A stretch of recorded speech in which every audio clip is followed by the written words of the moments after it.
So what's up, guys? Welcome back to Photo Conversations, where we have conversations about photography, film, and so much more about life. Like I've always shared with you and said that we are going to be having visitors that we'll host here and share their experiences with us, and probably we can learn something from them. And today I have a very special visitor, a very special person that I'm going to have on my conversations today. And the most interesting thing is that we have something we are working on together, because we share we share ideas, we share passions, we share basically the things that we do are very, very similar. And today I would like to invite Uncle Ben. That's the name he calls himself. So Uncle Ben, can you show up and we get started? Wow. The Rastaman is here. Rastaman. This is the Rastaman. So first, I don't have the right words to invite you because, sorry, I don't have the right words to introduce you. I know you as a friend, that's number one, but I know you as a car enthusiast, and not just a car enthusiast, but a vintage car person.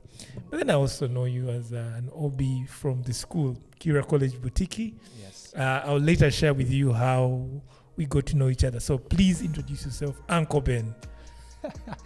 I like the Uncle Ben part.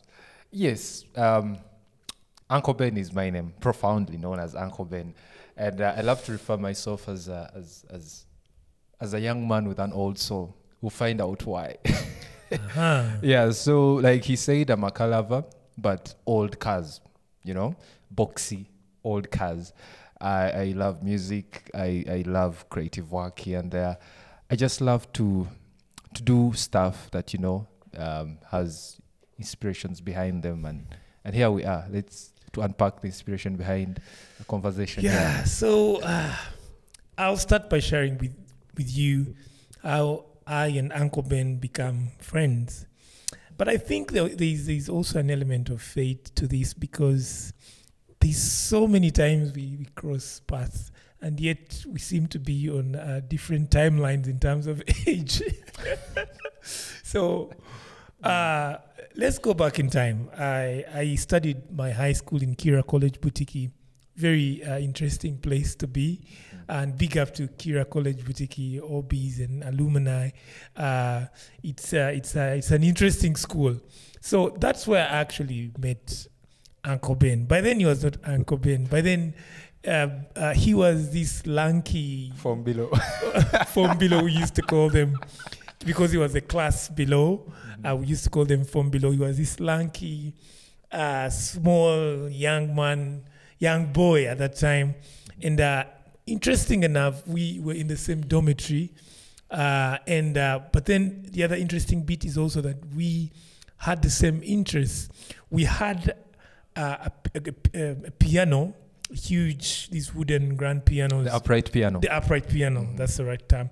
The upright piano in our dining hall, where we used to go and practice. Those people that love music, actually. I wasn't a music student, but once in a while, I would pass by, and there was this friend of mine called Akali of Zigumalon. He used to keep the keys. You know the keys used to be kept at the head teacher's home, because our head teacher actually used to play. And he still does. Yeah, he still play classical music. My inspiration for being a when you go to St. Andrew's Church in Jinja, yes. he still plays the organ. So most of us get the inspiration from our head teacher, Mulongo. Daudi Mulongo, So they used to leave the keys there, and Marlon would pick those keys and then would go and play. So that's one of the places I would find this young man practicing how to play the piano. But then, like I said, we were in the same dormitory, same school. So you see how life brings us together. But then fast forward, I go to university, he goes to university, we disappear.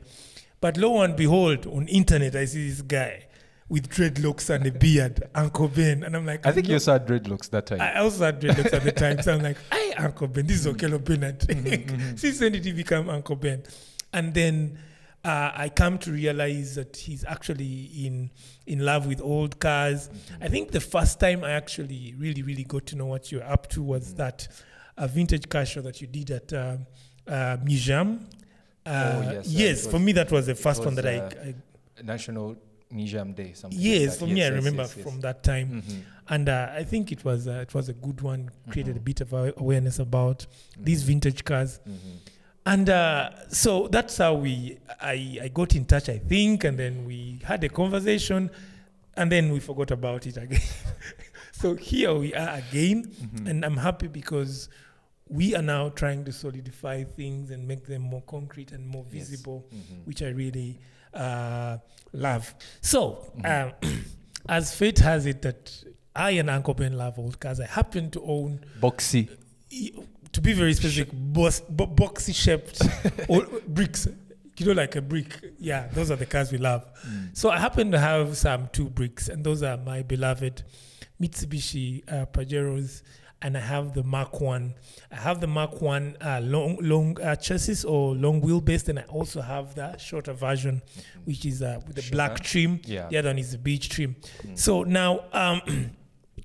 recently, we met up and had this conversation, and we're like, why don't we, take these 2 babies for a road trip? And we thought of like the nearest place that we can go to. When you have a big idea, it's very important to think of like the simplest step that you can take. And for me, this step that we've taken to take them out on a trip to Jinja, where we will have basic activities and a bit of vlogging and podcasting here and there along the way. So that is what we are planning to do. Okay, so Uncle Ben, please just take us into they call it the meat and what? Nitty gritty, is it? Something like the that. meat and potatoes. Anyway, take us through a bit of the details of this trip. So, this trip for us, it's more like a lifestyle, we call it the vintage ride along. So with the vintage ride along, we are putting a test to these cars, these 2 Pajeros that are as old as 35 years, the MK1 series, and then the other, is it the Shogun? It's still an MK1. MK1, the MK1 is the first version, the boxy type. So they're all MK1s. The difference is that one is a short wheelbase and the other is a long wheelbase. And I think one is 89, I think, and then I'm gonna check the detail. Then the other one is 90. So basically, it's the same generation. The Mark 1, the box one, the famous one for the Dakar Rally. I keep telling people that these Pajeros are underrated. Yes, they are old, but they come with a pedigree. Yes. Winning the Dakar Rally undisputed. By the way, Land Cruiser guys, don't take this personal. Let's not go there yet. Let's not go there. Anyway, no, let's focus on that. So please take us through the details of this trip. Yeah. So for the starters, we are sipping on the Uncle Ben Vintage Store coffee, the coffee that has a story to it. Actually, I like it because So let me start with unpacking the story behind the coffee. So it's the Uncle Ben Vintage Store coffee, and we have 2 blends, 2 dark roast profiles. There's a dark and then a medium. Today we have the dark. So our story is simple. And when you get yourself a pack, there is a story behind here that says, by purchasing this coffee, you contribute to the restoration and conservation of the auto classics heritage in Uganda. You find these cars and people get emotional, when you get that side of town and these cars are being chopped for, scrap their old cars. So for us, we thought, why don't we, rescue them, give them a life, because there's a story to them. There's a story to all these cars that are grounded, the vintage cars. So then by working through the coffee story, people that support us and buy this coffee, there's some monies that, we work through and, restore these cars and have them on the road. So that's how the Uncle Ben Vintage story is a part of this conversation. And it's going to power our experience, the thrill that we're going to have from Friday, this Friday 3rd, 4th. It's a vintage ride along powered by the Uncle Ben Vintage Store coffee. Man, this is going to be real. Yeah. So the experience, it's just a thing of let's do a drive. We can explore all the nooks and crannies of Uganda, then tap into East Africa and all that. But let's start home where, I mean, you and I, we've grown up from Jinja. We started from Jinja. We know Jinja. So why don't we start with the memories that we have with Jinja and having these cars where we, in our space and we drive at our pace. We feel like, let's do this. Let's make it a lifestyle. And we see how it goes. So we'll be showcasing the experience to you. We'll be documenting every other part that we hit with the cars. And then also, the interesting bit, there's this fancy thing these days that people call architecture tourism. So Jinja has these colonial buildings. Some are dilapidated, some are just in a lull. So we think with these cars and, with the drive we're having, we can go and explore these, document some of these, and who knows, people can join us in restoring the buildings. Absolutely Part of the agree. experience, yeah. I mean, if I'm to break down the experience, it's going to be basically the drive. That's number one. The road itself is an experience. And number two, the cars. The cars themselves are an experience. Yes. The beauty of a vintage car is that it's not just a car. You experience every bit of the car. So the cars themselves are going to be an experience for us and probably the people that will be watching. And three, we are also going to have experience the different stopovers. Yes. These could be coffee shops. These could be small restaurants. It could be Mama Nachi, Mama Naka. Mama Naka. Mama Ingia Pole. who just amuses us and they're like, maybe let's let's share something with her. Yeah. So that's number three. But then number four, Jinja itself is a hub of tourism. Yes. And I usually tell people that when you think about it deeply, what's the nearest place you can go to get away and just unwind and feel like I've gone out? There's no other place other than Jinja on a budget. On a budget. That's another thing. Yes. And of course someone will say Entebbe, but man, Entebbe is there, but there's something about this place. When you're going to Entebbe, the issue with Entebbe is, man, you're sharing the road with a big man, so you get the noise and. But Jinja, you basically the moment you go past Seta, you're now on a smooth ride. Yes. And usually when I'm going through Mabira Forest, my senses, especially in the morning or at dusk in the evening when the sun is setting, there's something that happens to the forest when the sun is going down or when the sun is rising. Yeah. There's this fog and mist mixed with droplets of rain. Man, I sound like a poet. Let me help you there. Yeah. And the aroma of that nature that waffles into. So basically, it's funny, but I would say there's poetry in nature. And you're driving with a nice sound of the radio. I usually smile to myself in those mornings and I'm like, God, thank you. By the way, I am grateful when I'm on those roads. I'm like, God, thank you. You've given me the opportunity to travel. You've given me the opportunity to be alive.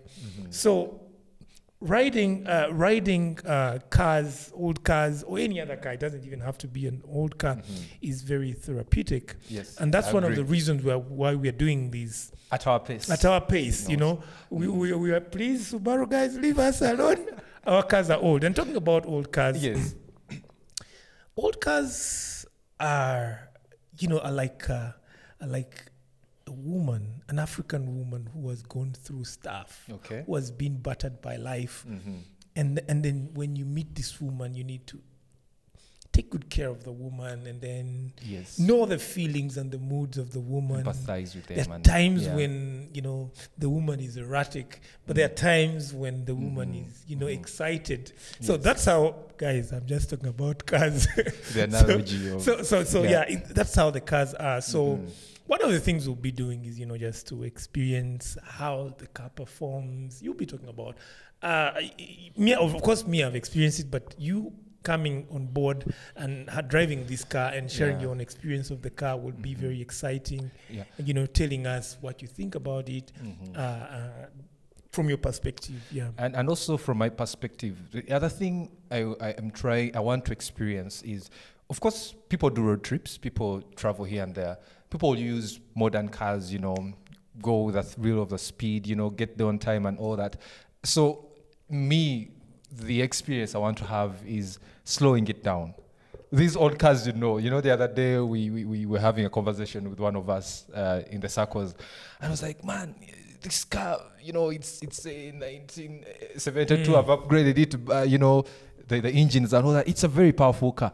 But when I hit 180 and the sound start, I start to think otherwise. So for us, pacing it down, 80, doing 80 on a highway, stopping over, to just have another, what is that bit you said where we slow down, check on the cars, have a conversation. And then again, talking about checking on cars, these days, because people have new cars, they barely open their hoods to see what's going on there. And I'll be honest, I have nothing against new cars. Yes. But bro, you open up a BMW or a Mercedes-Benz 2021 and bro, everything looks covered. Like you don't have anywhere to start. Actually, you need to open and see the insides of the engine.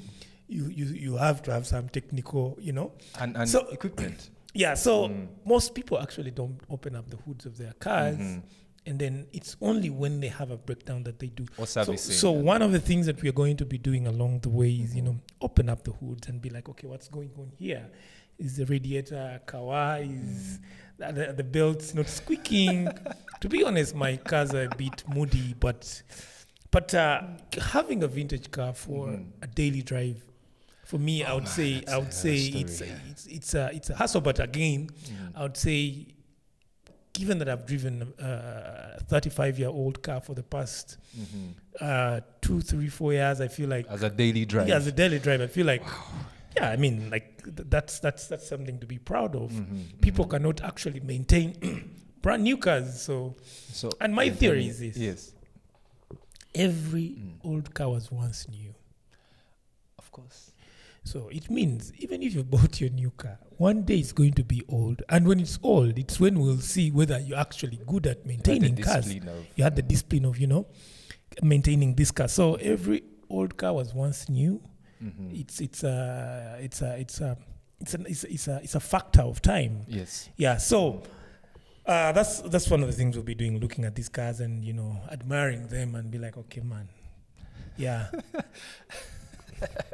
Like keeping up with the miles and the smiles. Yeah, but then the other thing is when we arrive in Jinja, yes. I've been doing trips to Jinja quite often. I like to defrost, and I know people are like, man, this guy is always in Jinja. But one of the things we will do is we'll be at the campsite where I usually go. There's a campsite, Nile River Camp. It's a famous campsite.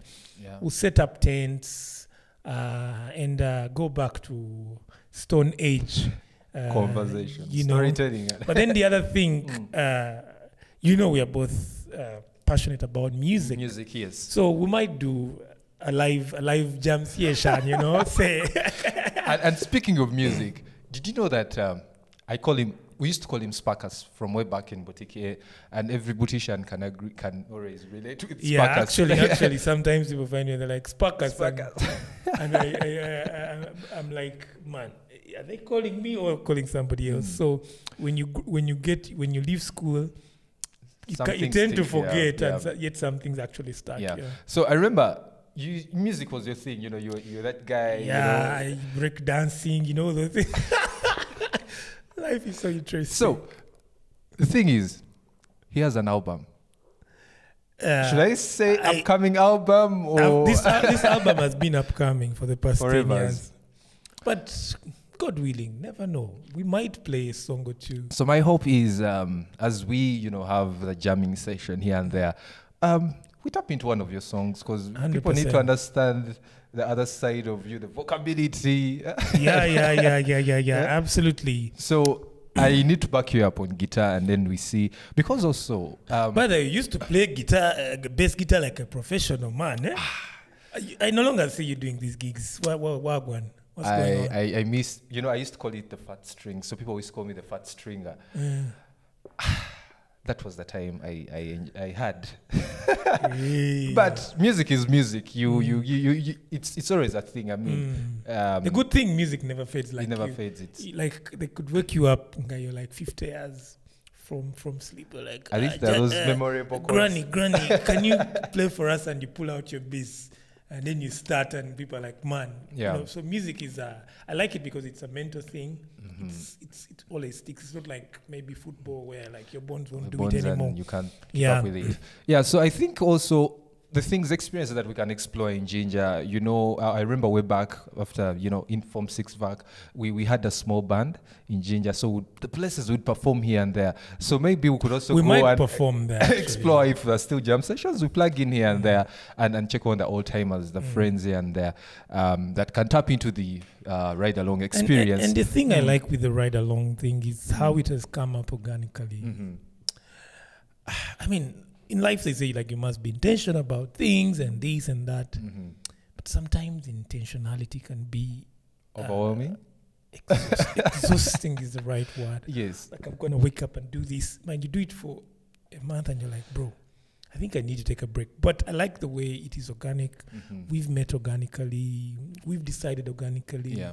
Things have happened without so much pushing. And for me, planning. usually that's a sign that I probably were meant to do these things. So I love the fact that there's no push and pull. It's, you know, we are basically in flow state. Things are happening without much control and manipulation and things like that. So that's one of the things I like about the ride along. But as we wind up this conversation, I want you to share with us what's the plan after this first ride to Jinja. What do we hope for? That's hectic. In a way of managing expectations and keeping up to them. You do one thing, and guys are like, "What's next? What's next?" Guys are like, "Man, guys, we're going back to work after this." I get, you know, before I actually walked in here, someone was texting me when they saw the poster, like, if someone wants to turn up, can they turn up and, you know, be a part of the ride along experience? I was like, okay. Here's the thing. This experience, we just putting it there. You know, when you think of the paradox of, you know, specificity, where you just specify to do something in a simple way of like, you don't know how it will blossom here and there. So that's the angle we came from, of like, let's just do this. Who knows? But in terms of seeing that, you know, it's sustainable, we wouldn't be limited to, you know, because we want to tap through Uganda, you know, drive overland, you know, across borders, would invite anyone, you know, people in the vintage community, anyone that, you know, wants to have this experience along the way.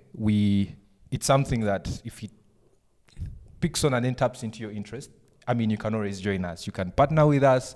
We make it a destination to your place. We make it a destination to we could actually go and check out, you know, those hidden places within. You go to Jinja and they tell you there's a car. There's a new spot here you go and there. In there. Yeah.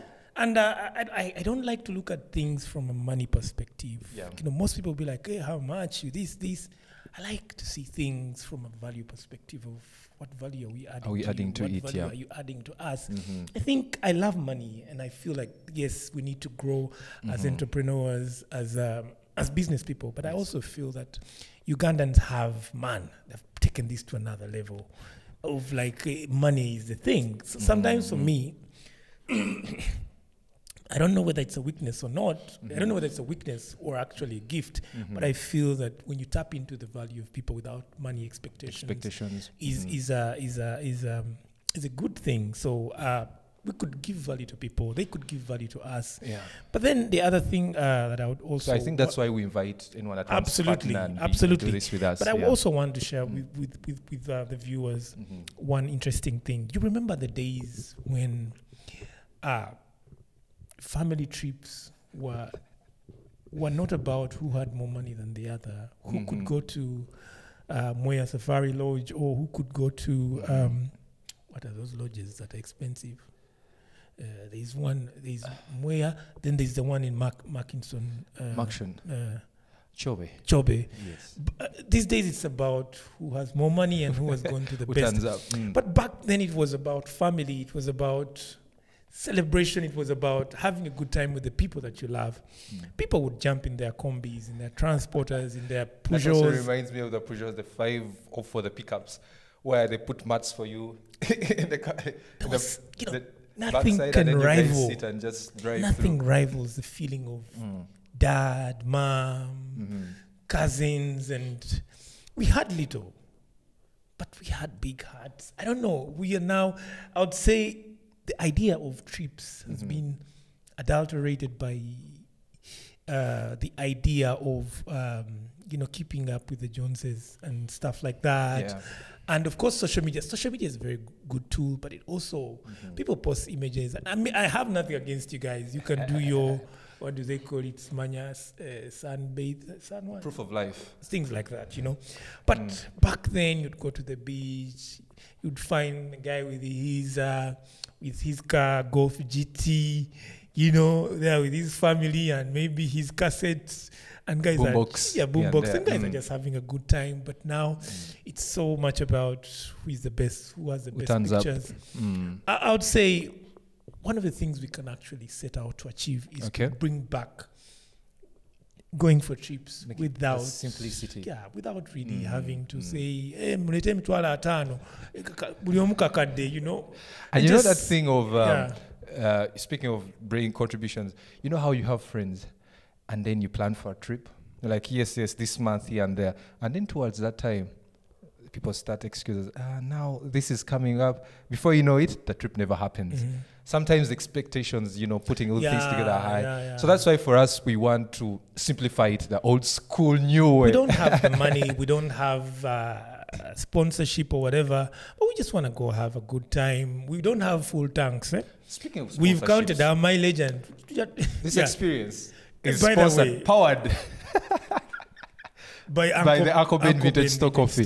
So this coffee is going to power the thrill for us to get through the journey. We'll be sipping on this coffee every now and then. All the way. But we also promote whatever coffee shops we find around. We turn up and have conversations with them. We try out the coffee and make our verdict. We give our verdict of, is it good coffee or bad coffee? Or we can leave them with our coffee. Or we can leave them with our... And then also speaking of partnerships, we have amazing friends from Amari Voyages.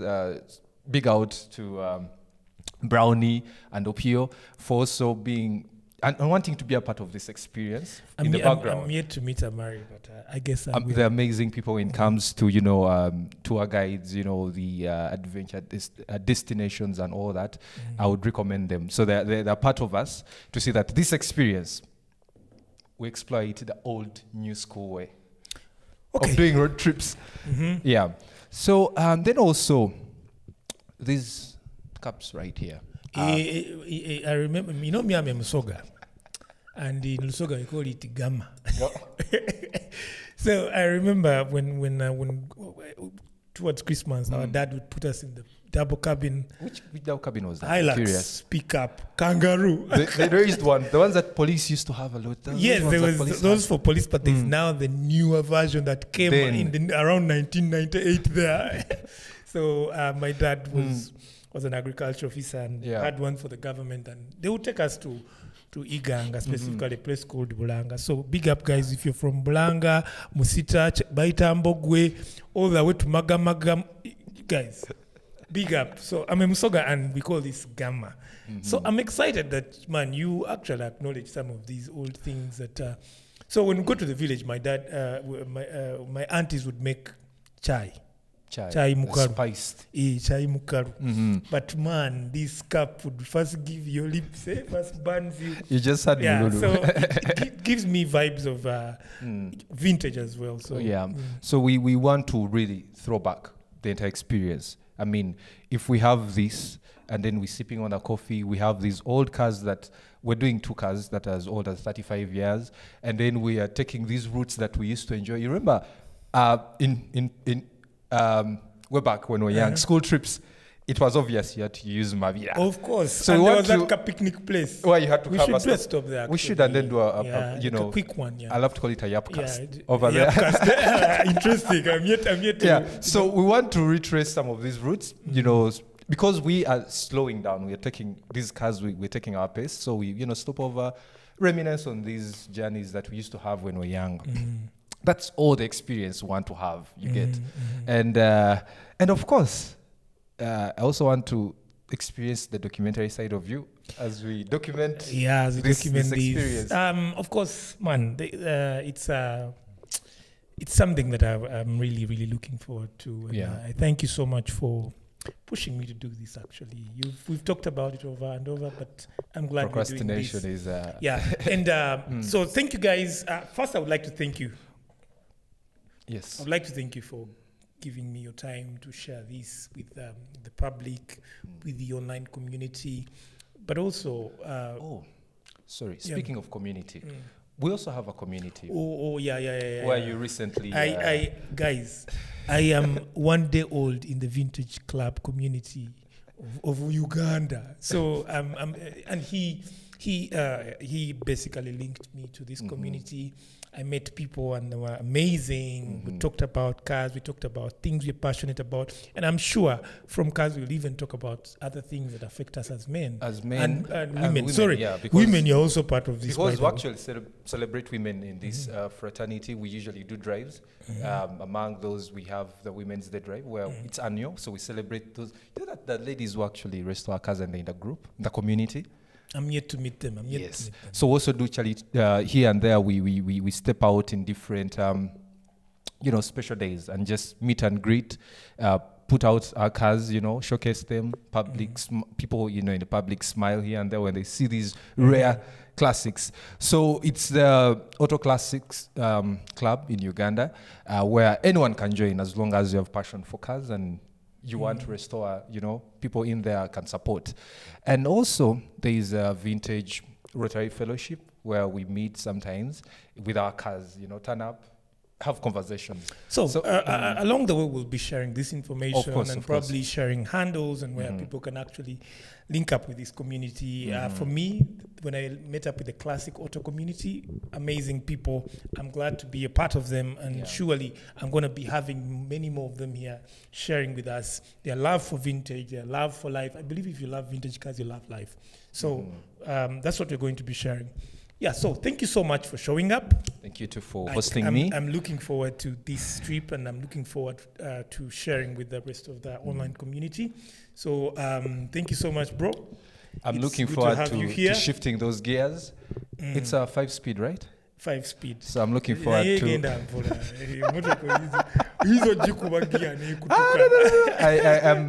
I'm self-paced, so great. So I'm looking forward to shifting these gears.